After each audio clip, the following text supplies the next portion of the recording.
I had to sue my own son to keep from being thrown out of my home at 68 years old. You heard that right. He, a successful financial advisor, admired by our entire town, secretly forged my signature to mortgage the home I owned, free and clear, for $750,000. And then he calmly stood by and watched as I descended into a world of panic and confusion, all while pretending he was trying to help me. What would you do if the child you love more than anyone in the world turned out to be your greatest enemy? Stick with me, and I'll tell you my story. Come on in, find a comfortable seat. It's so nice to have you here with me. My name is Eleanor, but my friends all call me Ellie.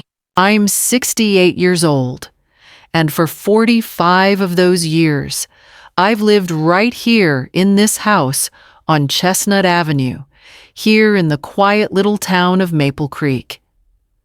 I always figured my life was a simple one, maybe even a little predictable after my dear husband Arthur passed. My days were filled with gardening my Tuesday book club and the immense pride I took in my children, especially my son Martin. Oh, my Martin! To me and to everyone in this town, he was the golden boy.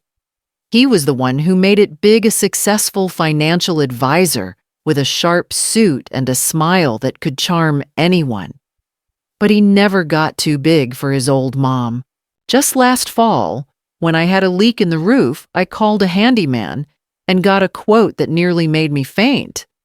Martin heard about it, and that very Saturday, he was here himself, up on a ladder, fixing the shingles. He wouldn't let me pay him a dime. He just hugged me, smelling of fresh air and tar, and said, "What are sons for Mom?"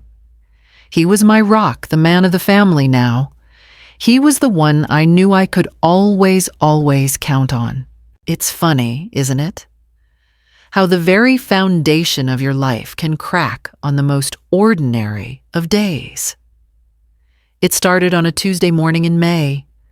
The sun was streaming through my kitchen window, my coffee was hot, and I was doing what I do every morning, sorting through the mail. There was the usual stack, a letter from my daughter Claire, a seed catalog, the water bill, but underneath them all was something else. It wasn't a regular bill or a piece of junk mail. It was a thick, heavy envelope made of expensive cream-colored paper, the kind of paper that delivers serious news. The return address was the Maple Creek National Bank's corporate office downtown. My heart did a little flutter.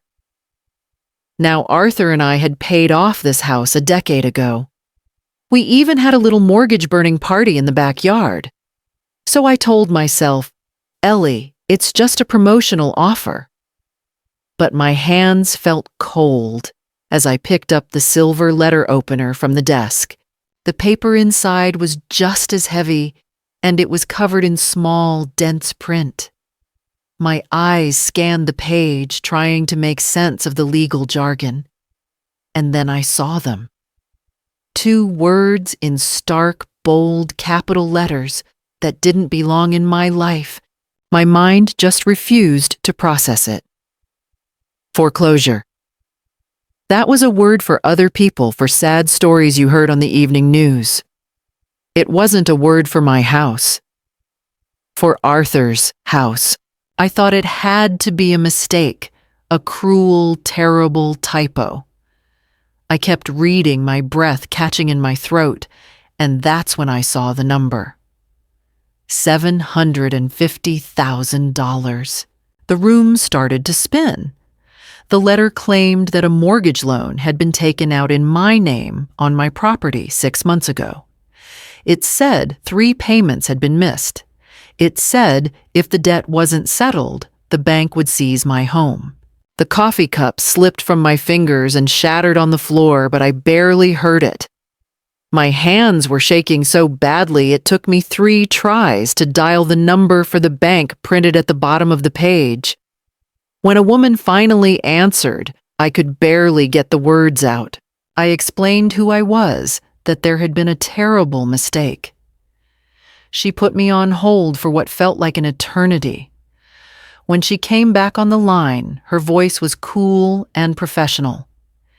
"Yes, Mrs. Vance, I have your file right here." The mortgage was finalized on March 18th. March 18th. I repeated, my mind racing. I remember that day. My friend Dorothy and I were planting petunias in the front garden all afternoon. I never left the house. I certainly didn't go to a bank and sign for a loan. There was another pause. "Ma'am," she said, and this time her voice was firm. "I can assure you all the necessary paperwork is in order. We have copies of your identification, your social security information, and a signature from you on every single page." I just sank into my chair, the phone still pressed to my ear. "But," how I whispered, "how is that possible?"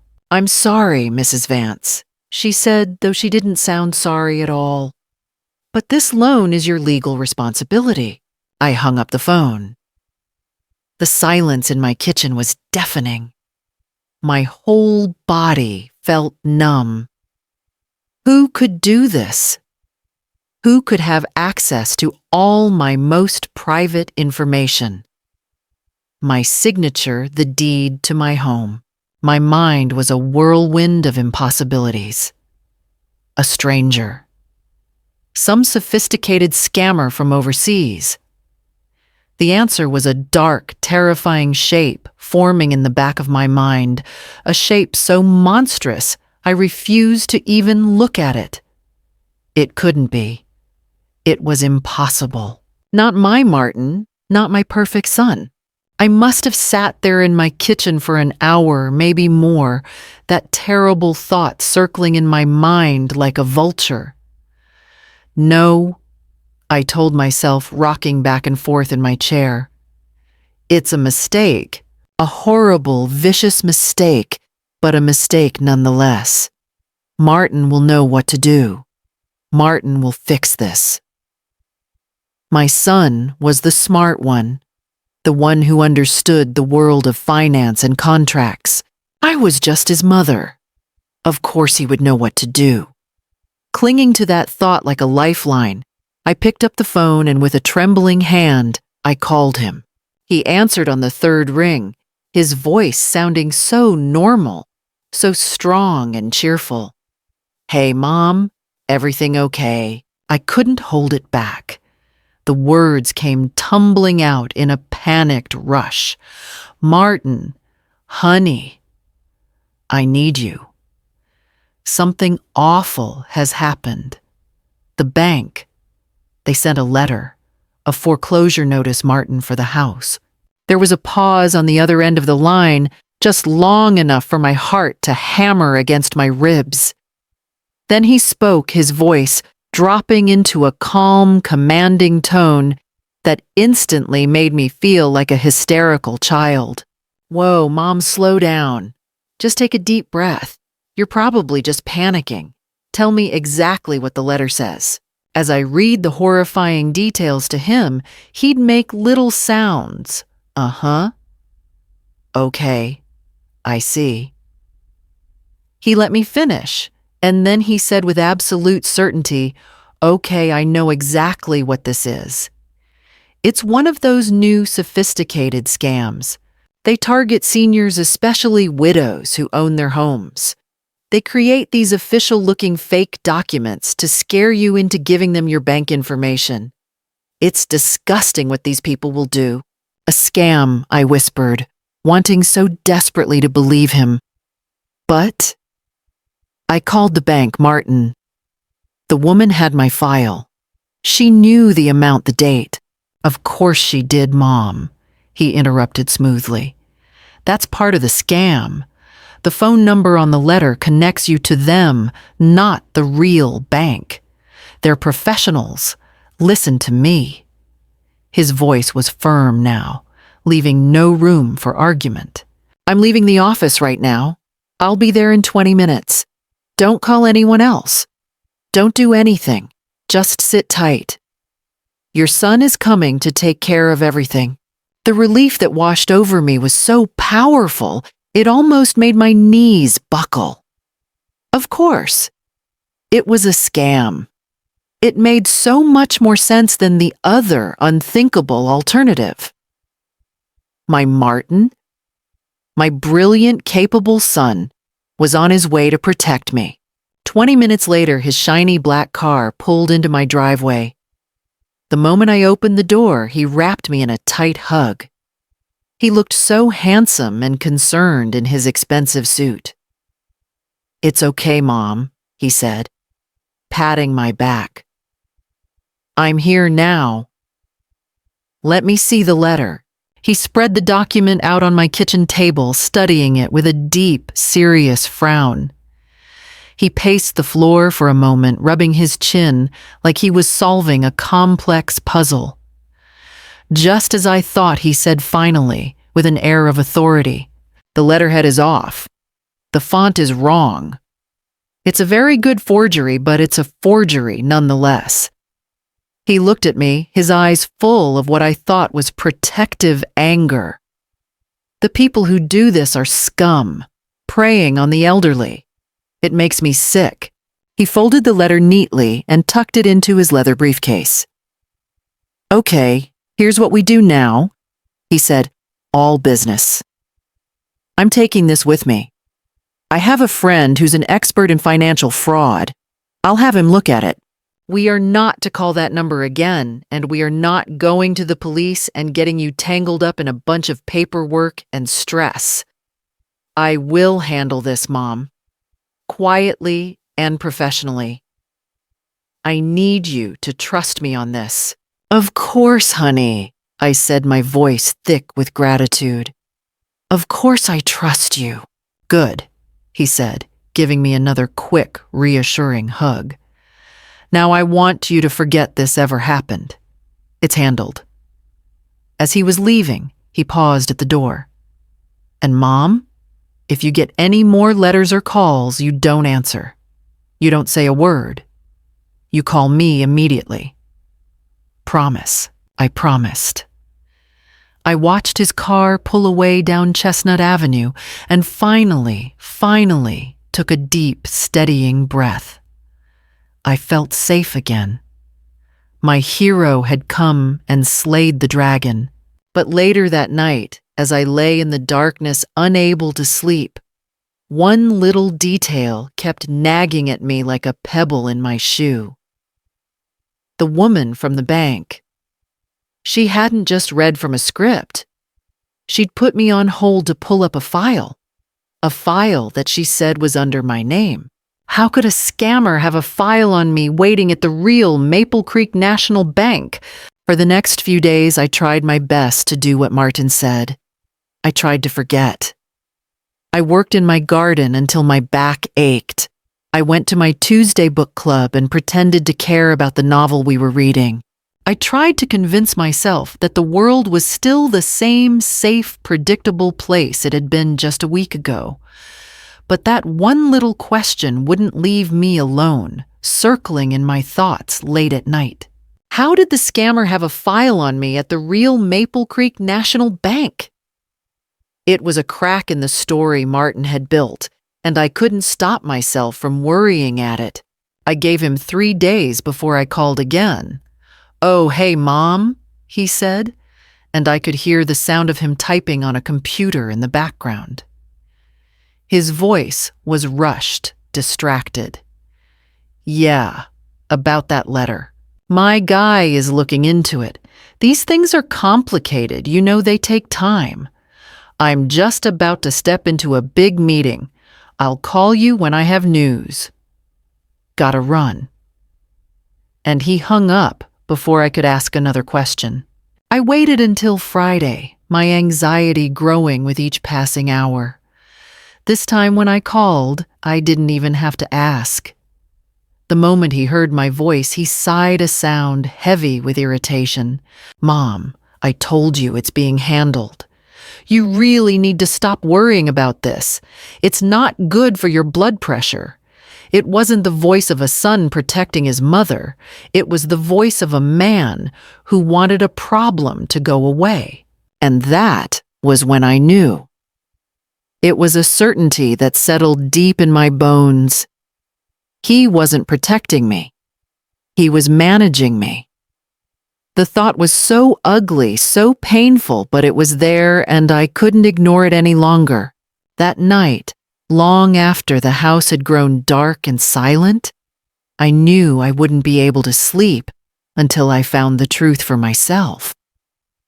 If there was nothing to hide, then I wouldn't find anything. But if he was lying, I had to know. I walked into Arthur's old study. It's mostly just a guest room now, but his old oak desk and heavy steel filing cabinet are still there. The room still smells faintly of his pipe tobacco and old spice after all these years. I sat down in his big leather chair, the worn cushions sighing under my weight.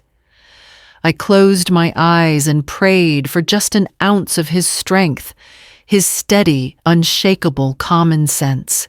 Martin had offered to organize all of Arthur's old business files for me a few months back. A kindness I had thought at the time. Now the memory seemed sinister. With a deep breath, I started at the top drawer.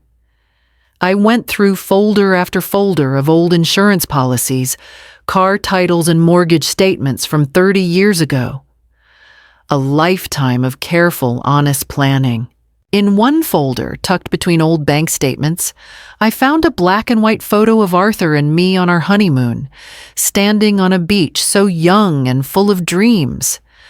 And with it was a letter he wrote me once when he was away on business. "You are my rock Ellie," the last line said. "My true north." Holding that letter, feeling the familiar scrawl of his handwriting, I felt a surge of resolve. Arthur was a man of integrity. He would never stand for dishonesty.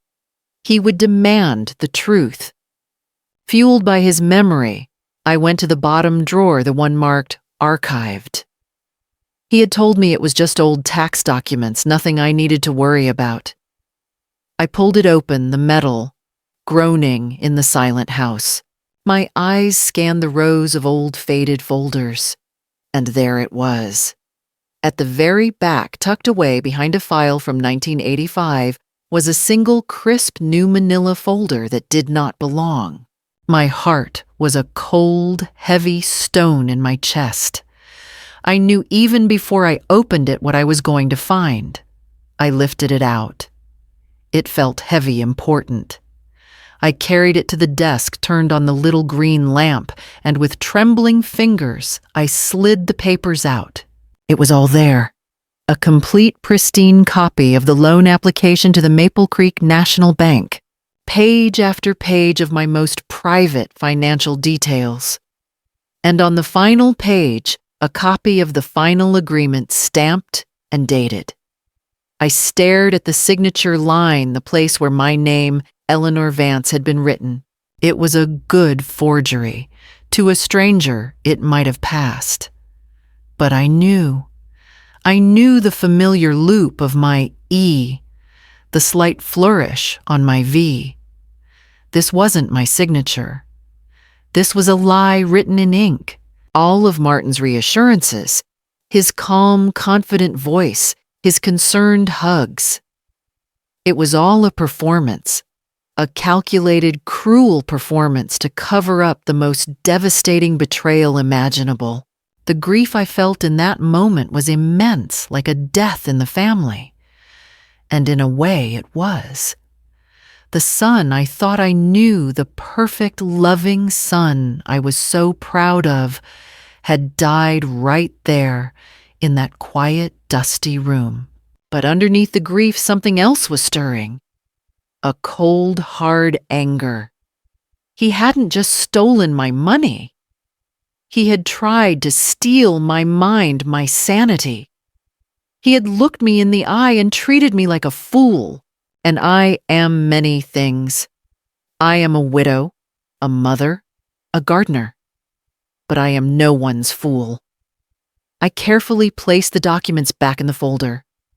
I knew Martin wouldn't save me. I knew I had to save myself, and I knew I was going to need a different kind of help. The kind of help you pay for. The sun started to rise, casting long shadows from the old oak tree across my kitchen floor. I hadn't slept a wink.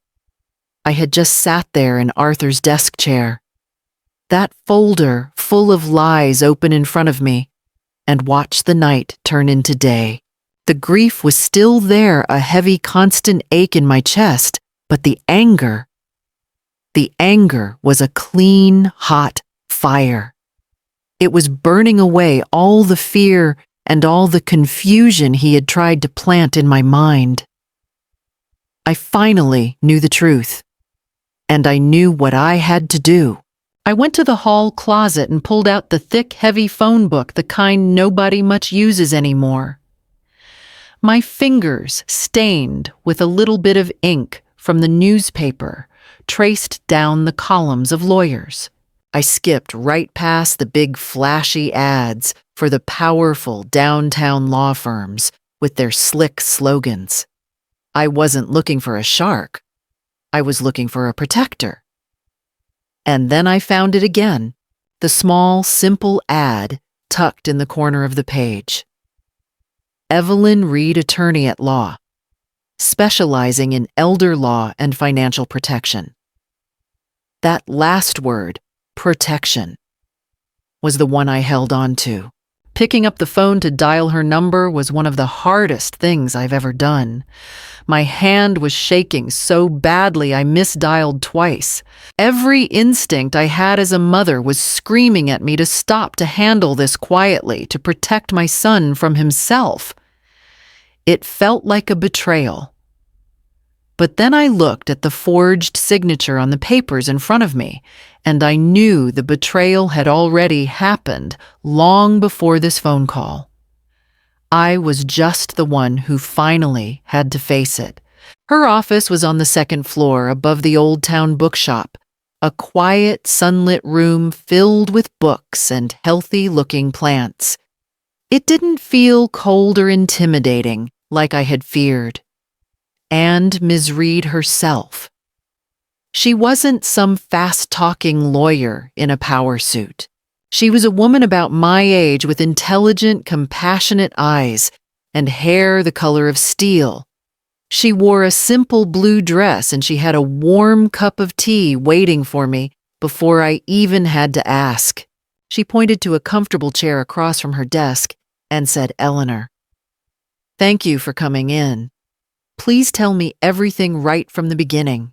And so I did. I laid out the whole ugly story.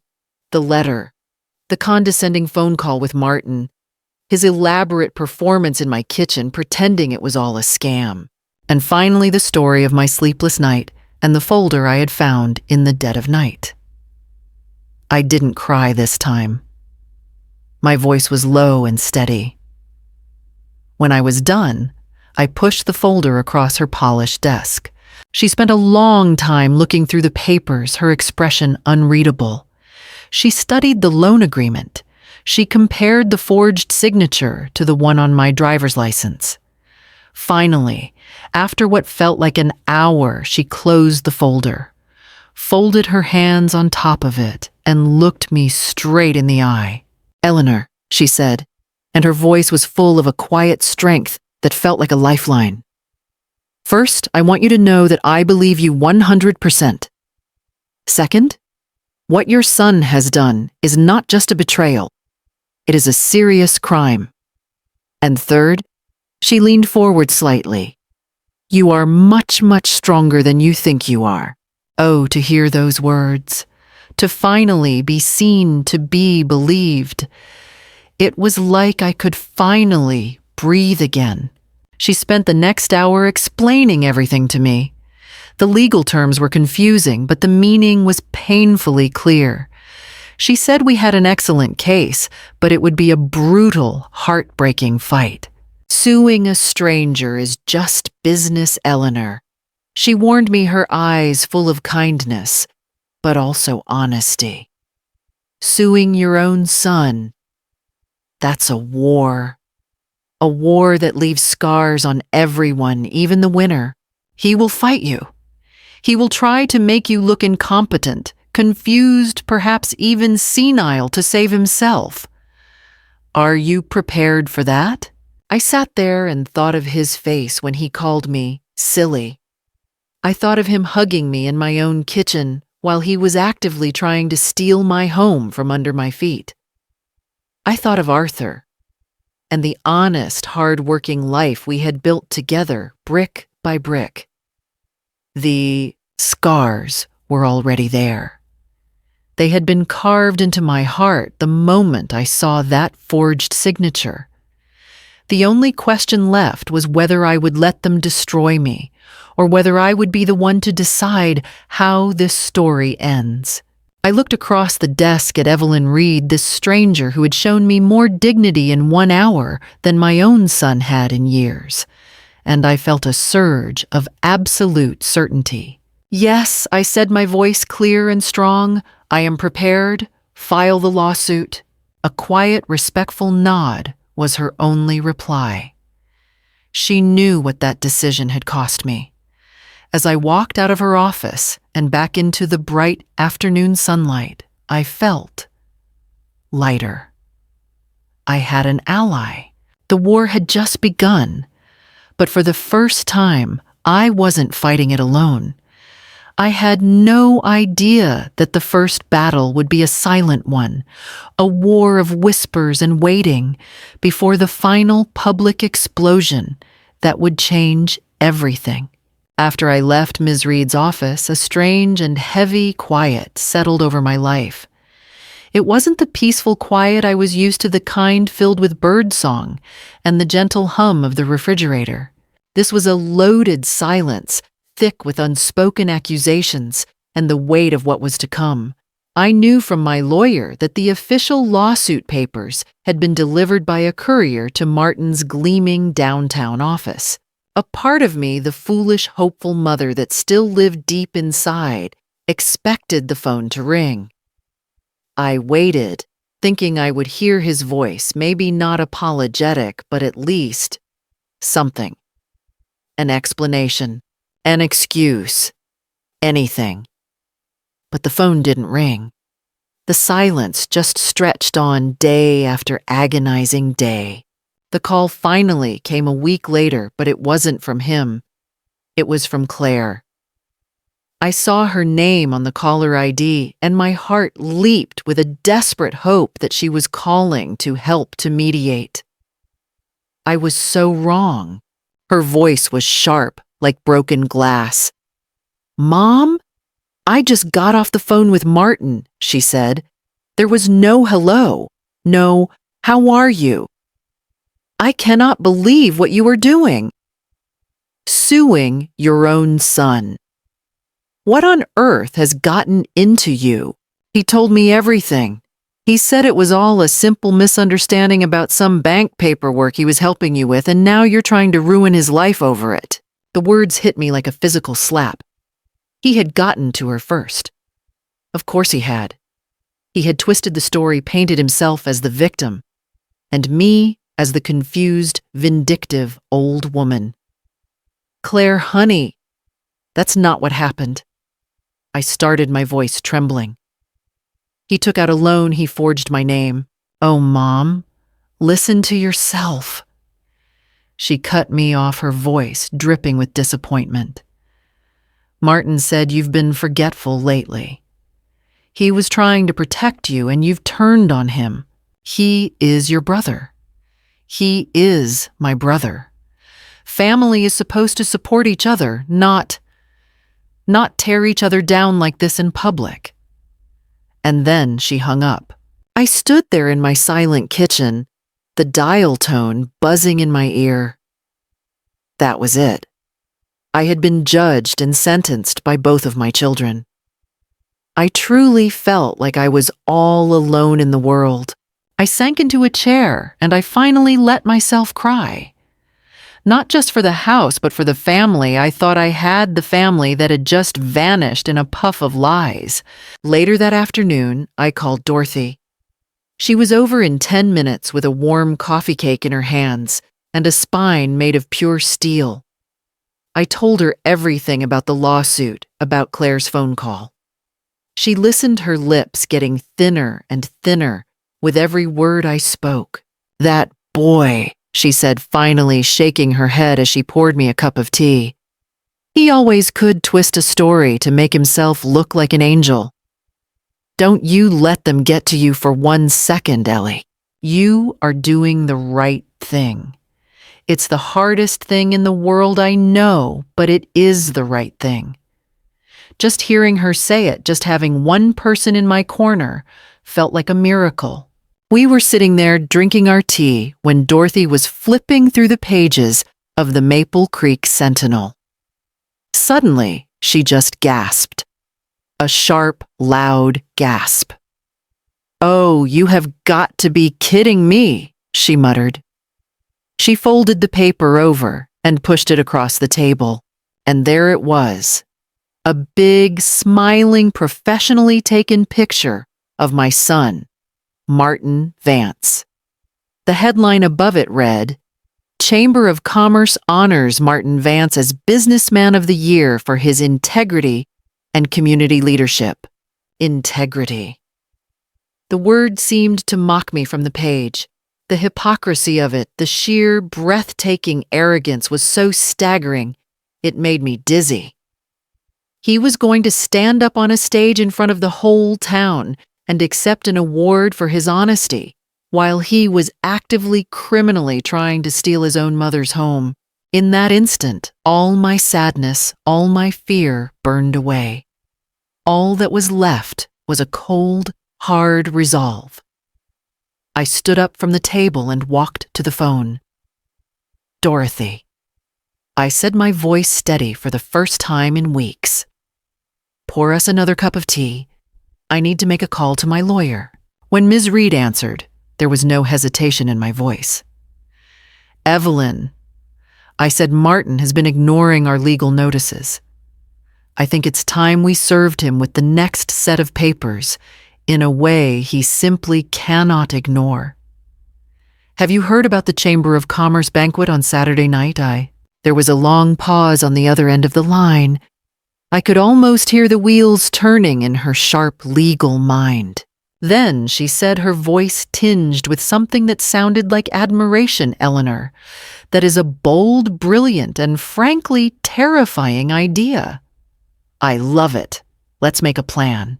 And that's when I knew. The silent war was over. The next battle would be a public one, and I would be on the front lines. That Saturday night, as I got ready, I felt a strange calm settle over me.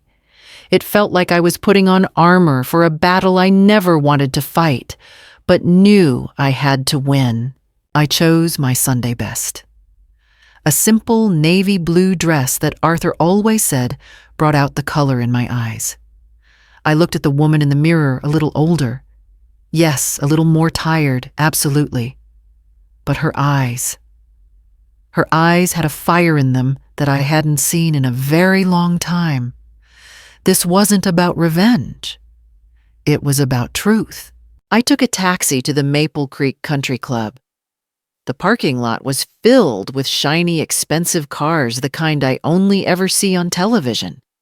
Inside, it was a sea of glittering dresses and dark, tailored suits. Laughter and the constant clinking of champagne glasses filled the air. It felt like I had stepped into a different world, a world of wealth and influence that my son so desperately wanted to belong to. And I, in my simple dress and sensible shoes, felt like a ghost haunting the edges of his glorious celebration. I found my small table at the very back of the ballroom, just as Ms. Reed and I had planned. From there, I had a clear view of the head table and the stage. My lawyer had hired a professional process server, a quiet, unassuming man in a simple gray suit who was already there, blending in near the back wall. He gave me a subtle, almost imperceptible nod, and I nodded back. My heart pounding a steady, heavy rhythm against my ribs. I sat through a dinner I couldn't eat, and I listened to speeches I couldn't really hear. All I could see was Martin. He was in his element. He sat at the head table like a king on his throne, laughing and accepting congratulations, shaking hands, looking every single person in the eye. He looked every bit the man of integrity they all believed him to be. I watched him, and I felt nothing. The love and the pride I once had were gone, replaced by a cold, heavy certainty. Finally, the moment came. The mayor of Maple Creek, a man I'd known since he was a boy, stood up at the podium. His voice boomed through the microphone as he went on and on about Martin's unshakable character, his deep commitment to ethical business practices, and his generous community spirit. With every word of praise, the knot in my stomach tightened. The lies were so thick in that room you could choke on them. And then the mayor said the words I had been waiting for. And so it is my great honor to present the 2025 Businessman of the Year Award to a true pillar of our community, Mr. Martin Vance. The entire room exploded in a standing ovation. Martin stood up, buttoning his expensive suit jacket, that million-dollar smile plastered on his face. He kissed his wife on the cheek and strode to the podium. The conquering hero returning from a battle well fought. He accepted the heavy glass plaque from the mayor, holding it up for all to see as the applause washed over him. He looked out at the sea of adoring faces, his eyes scanning the room. And for a brief, terrible second, they met mine. I saw the flash of shock and then pure annoyance. A look that said, "What are you doing here, spoiling my night?" He cleared his throat, leaning into the microphone, ready to deliver his speech, full of humble, well-rehearsed lies. "Thank you, Mayor," he began, his voice smooth as silk. "I am so incredibly..." But the word humbled never left his lips, because in that moment, the quiet man in the simple gray suit stepped calmly out from the shadows. He moved with a calm, deliberate purpose that cut through all the glitz and glamour in the room. He walked right up the little set of stairs and onto the stage. The applause began to die down, replaced by a confused murmur. The man walked right up to the podium. "Mr. Martin Vance." He asked, his voice, polite but firm, amplified by the microphone for everyone in that silent room to hear. Martin, looking utterly bewildered, just nodded. The man held out the thick legal envelope. "You've been served. Served." The word echoed in the sudden dead silence of the ballroom. I saw Martin's hand, the one holding his shiny award, begin to tremble. The confident smile melted from his face, replaced by a mask of pale, ashen horror. He stared at the envelope as if it were a venomous snake. 1,000 little dramas played out in that one moment. The mayor took a half step back, his jaw slack with confusion. Martin's wife stood up from her chair, her hand flying to her mouth, and all around the room, the whispers started like a fire, spreading through dry grass. What was that? What did he say? People were no longer looking at the hero on the stage. They were looking at a man whose world was visibly collapsing. And they were looking at me. His head snapped up, his eyes, now wide with raw panic and pure rage, found mine again. He was looking for a fight, for a scene, for a way to deflect. But I wouldn't give it to him. I didn't have to say a word. I simply rose from my chair at the back of the room, held his gaze across that sea of stunned faces, and gave him a slow, deliberate nod.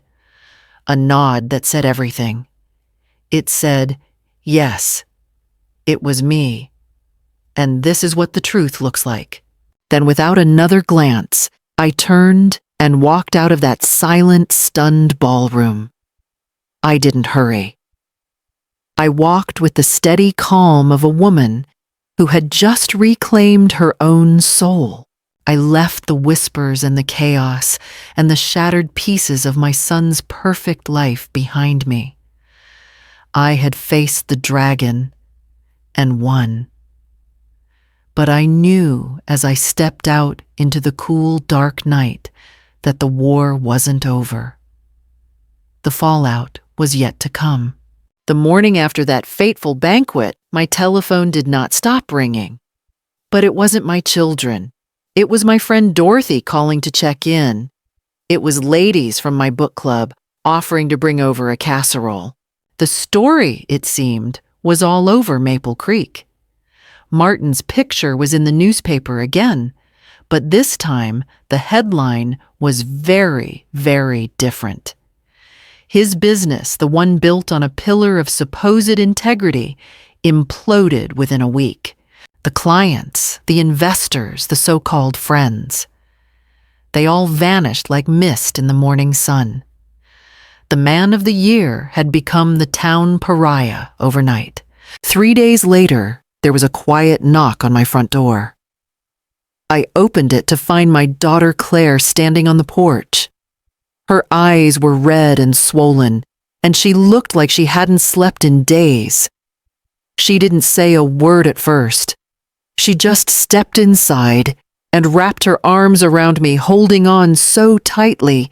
"Mom," she sobbed into my shoulder, her voice muffled and thick with tears. "Mom, I am so sorry. I read the whole story online. I called Martin. He finally admitted it. All of it. How could I have been so blind? How could I have not listened to you?" We sat at my old kitchen table for hours that afternoon, a pot of tea between us growing cold. And we talked. I mean, we really talked for the first time in what felt like a lifetime. I told her everything, showing her the folder with the forged signature. She in turn told me how Martin had lied to her, how he had twisted the story to make her believe that I was confused and vindictive. There were a lot of tears that day from both of us, but they were the cleansing kind. It wasn't a magic fix, but it was a start. It was the beginning of us trying to find our way back to each other. But Martin came to see me one last time a week before the final court date. He didn't knock. He used his old key and let himself in, finding me in the living room. He looked diminished. The expensive suit was gone, replaced by wrinkled clothes. The confident swagger had vanished. I looked into his eyes, hoping, praying that I would see a flicker of remorse. But all I saw was a bitter, bottomless well of self-pity. "Are you happy now?" he asked, his voice flat and empty. "You got what you wanted. You've destroyed me. I have nothing left. My wife is leaving me. My business is gone. All because of a house." I looked at this man who was my son, and my heart ached not for him, but for the innocent little boy he used to be, the boy who loved my bedtime stories and held my hand when he crossed the street. That boy was gone forever. "I didn't destroy you, Martin," I said, my voice soft but firm. "You did this to yourself when you decided that your pride was more important than your mother's security. All I did was refuse to let you destroy me too." He just stared at me, no argument left in him. Then he turned, walked out my front door, and I haven't seen or heard from him since. Going to court was a formality, really. With the evidence we had and with Martin offering no defense, it was over quickly. The judge, a stern-looking woman with kind eyes, looked at all the paperwork, and then she looked at me with a sort of weary understanding. She banged her gavel once, a sound that echoed like a gunshot in the quiet courtroom. And just like that, it was done. The loan was declared fraudulent and void. My house, Arthur's house, was mine again. Safe and sound. I hear Martin moved out west somewhere to start over. Some part of me, the mother deep inside, will always pray that he finds some kind of peace, some kind of redemption. But his life is no longer a part of mine. But with great loss, there can also come a new beginning. Claire calls me every Sunday now, without fail. Her children, my grandchildren, have started visiting again, filling this quiet house with laughter. We are rebuilding our family slowly and carefully on a new foundation. A foundation of honesty. I got my house back, yes. But looking back, I realize I gained something so much more important. I found my strength. I found my voice. I learned that you are never too old, and it is never too late to stand up for yourself and for what is right. This house is more than just wood and nails and shingles. It's a lifetime of love and hard work. It's my home, and standing up for it. Well, that was how I finally came home to myself. My name is Eleanor, and I am so grateful that you took the time to listen to my story. It means more than you will ever know. You take care now.